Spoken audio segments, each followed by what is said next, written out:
Hey everyone, we're here to talk about month 2, using March 10th as day 0 of the economic shutdown. What to expect on month 2. A little recap, this is a global issue. Okay, this isn't local where it's a couple 100,000, this is global, 8 billion people. So if we directed it right in half, we're talking about 4 billion people that all have credit cards, some form of fiat currency, money. They have tangible goods. They have things they can sell and barter, whatever. They're going to start to panic as well. And then at this point is when I think things are going to get really scary, because they're going to start to go in here and try to buy up goods and assets. And if they do, goods and assets of any level, from depending on how much wealth they have. If they have a little bit, they're going to buy food, water, and the basics. If they have large wealth, they're going to buy other tangible assets, potentially just being in total fear and chaos. And what that's going to do right here is that's most likely going to clear those stores out 100%.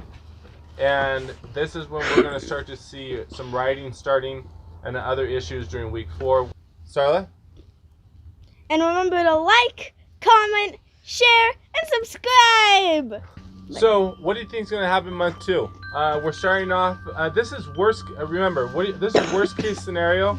Hopefully, it doesn't happen. We go back to normal. If we do not go back to normal, though, within a 30 to 45 day period, I think in my hypothesis, we have to be prepared for a 3-month to 6-month long haul to get things back to any level of normalcy. Although we still have to plan for this huge level of chaos that's going to happen. Yeah, if we don't get back to normal because of just panic and chaos. So month 2, River, what do you think is going to happen? I think that the stores are gonna be getting even more sold out and empty. Okay. Starla? I think people will probably be more afraid of other people. Oh yeah, afraid to go out. Yeah, well, they kind of are, but and more afraid to go out and more afraid of other people. How do you spell paranoia? P-A-R E maybe? Paranoia. Okay, paranoia.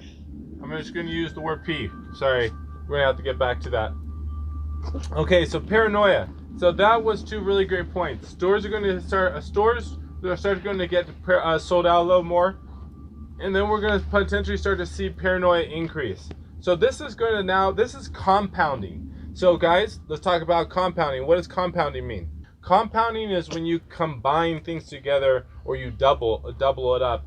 So paranoia.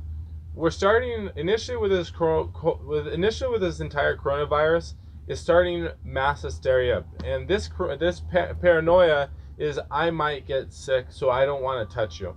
So that's the first paranoia. This other paranoia is going to come in on shortages, on resources, and when that happens, it's going to create a different type of paranoia. That is going to be attached to scarcity and resources. Am I going to be able to feed my kids? Am I going to be able to feed myself? Am I going to be able to feed myself? Am I going to be able to feed my kids?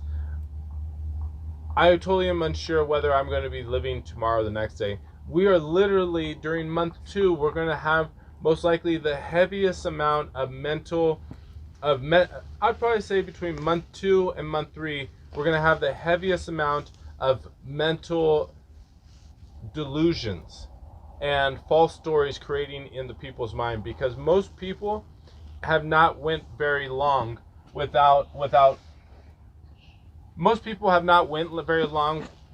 food, so they don't really know how long they can actually live without food or water. They know the basics. I can live a couple of weeks without food, but I can only live 4 days without water. So foods are going to run out.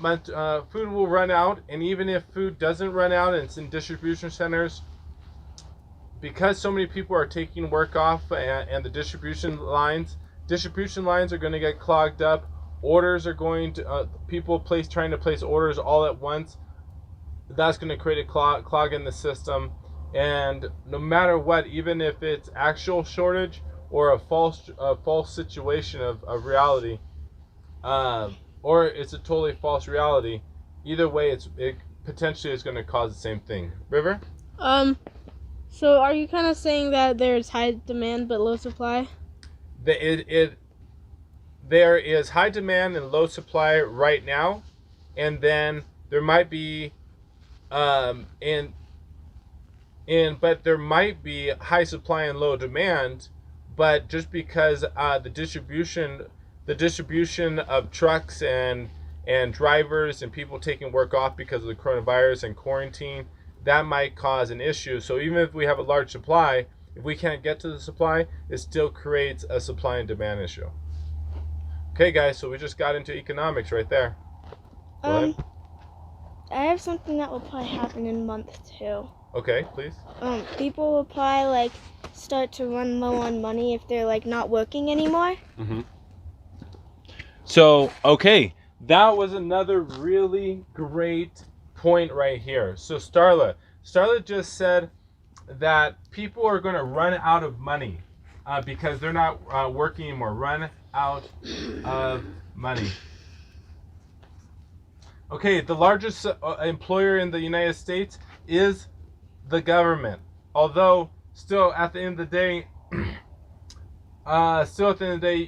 there's 40% of the population that survives on regular economics, or is going to survive on regular business, So even if you have a government job, they don't have a guaranteed paycheck. 40% of the people out there, so they're going to start to run out of money. And when they start to run out of money, that's going to create another compounding effect, another paranoia. So this is now three times compounded, or 2 to the third power, basically. So what do I mean by that? You run out of money. Now you don't even have food. You don't even have money to buy resources if they do become available. You might be a renter or you might be a homeowner, so you might be concerned. If you're a renter, you might be thinking, I'm going to get evicted. And if so, we'll put it being a renter right here, and evicted. So guys, what's evicted? Do you know what evicted means? Yeah. Where you don't have enough money to pay the rent, and so you get kicked out. Exactly. So you might be a homeowner. So if you're a homeowner and you can't pay for your mortgage, what happens? You get evicted. You get evicted. Great job. And if you are a business owner and you own large amounts of property and you don't have homeowners or renters paying for the mortgage or the rent, what happens to the business owners? They get evicted. They lose all their property, and it goes back to the bank. So there's another huge consolidation of wealth, which actually has happened multiple times. And which actually is funny because the entire economy is a man-made creation. So for us to lose control of something we created ourselves, it makes you think if all of these disruptions in the market are all orchestrated. But that's another topic to another conversation. So we have the homeowners and the renters that are coming out. So let me ask you, Starla, do you think the renters should be concerned at this point of being evicted? Not really. Why? Kind of. Wait, the homeowners? No, the homeowners or the renters. Do you think you should be concerned that you're going to be kicked out of your house at this point? This is month 2.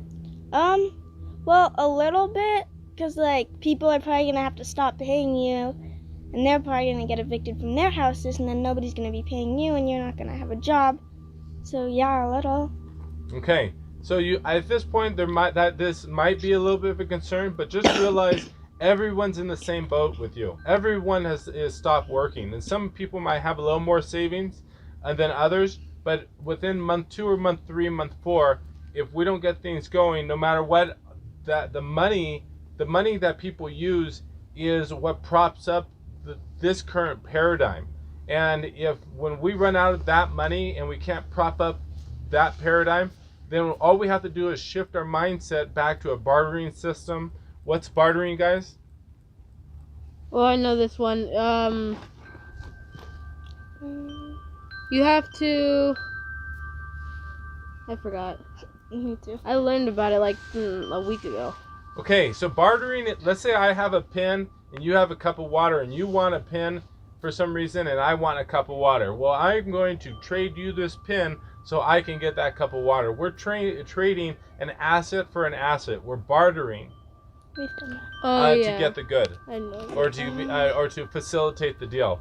And man has created the monetary system, dollar bills, fiat currency, to be basically the medium or the broker for that exchange. And they've created a system to remove themselves and to use a tool, which is the dollar bill, basically to help facilitate deals.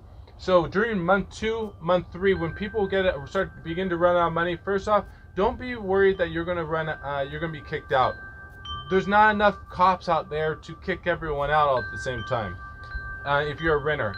And at the end of the day, because there is a process everyone has to follow. Some places have 2 months, some places have 3 months that the homeowner has to follow to begin to evict you. I'm not telling you to take advantage of this situation, but I am letting you know your rights. You have a few months after the eviction process starts, and I've already been hearing that court systems are shutting down for 1 to 2 months, so no eviction processes can even start. You got to check your local area and figure out what's happening in your area if that does happen. If that does happen, though, that extends the eviction process anywhere from 2 months, 3 months, 4 months. And if all the homeowners start the eviction process at the same time, it clogs the system, the system again.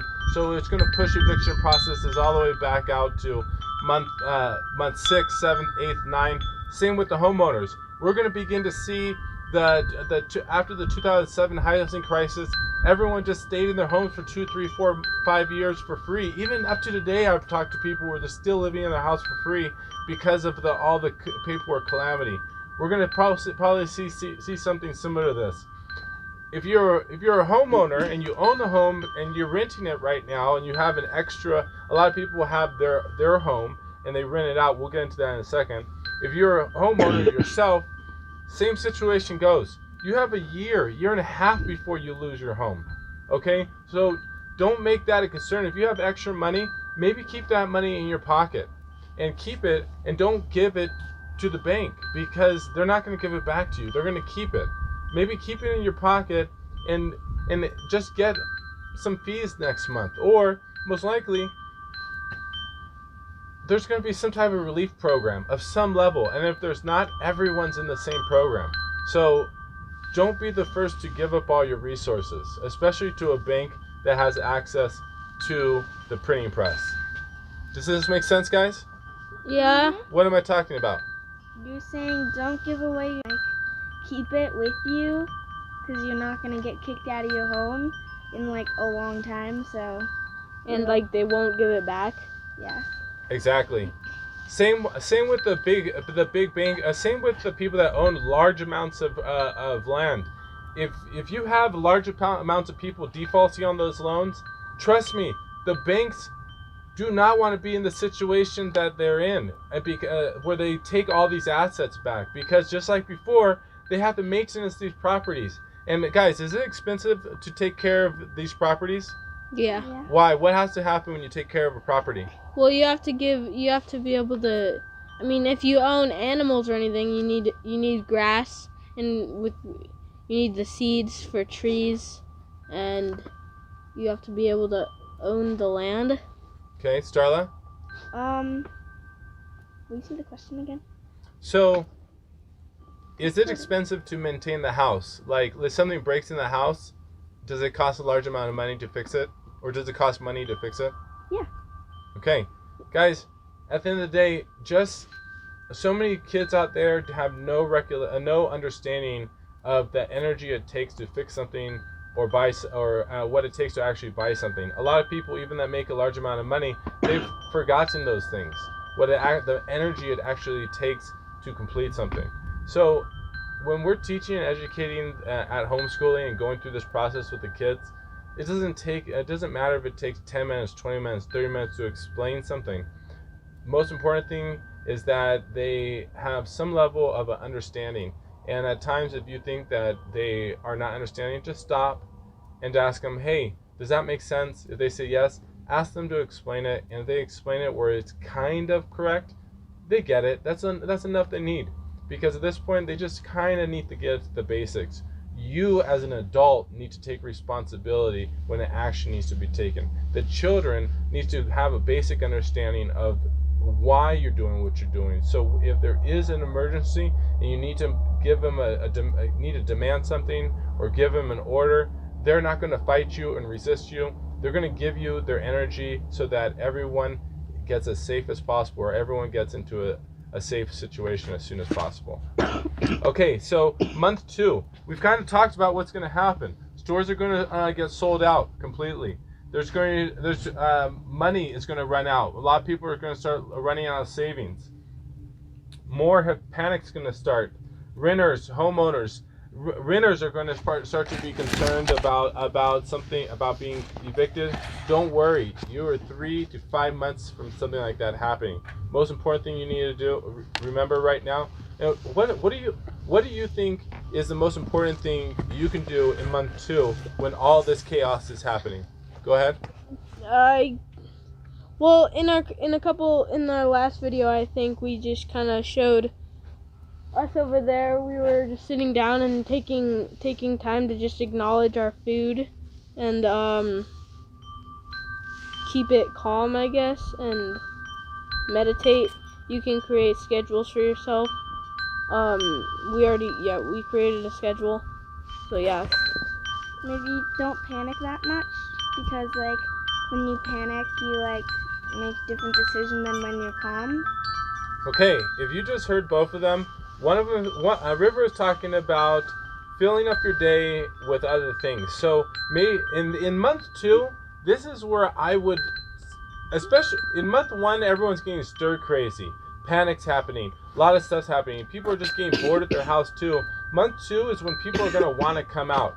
Month 2 is the time I would really focus in at creating a schedule at your house, staying calm, staying away from other people during month 2 and month 3 too.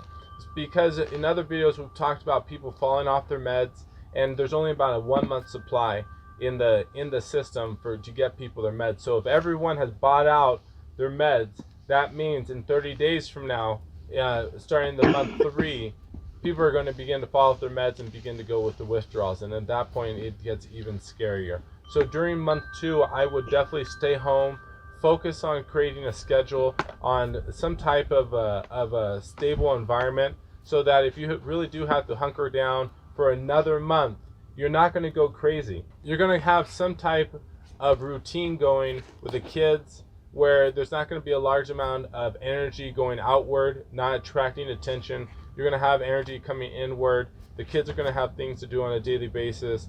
And as an adult, you're going to be able to put more energy and time into kind of paying attention to what's happening on your outside environment. Maybe even you might want to spend a little more time fortifying your environment. While the kids are having some level of structure, you're going to be able to get back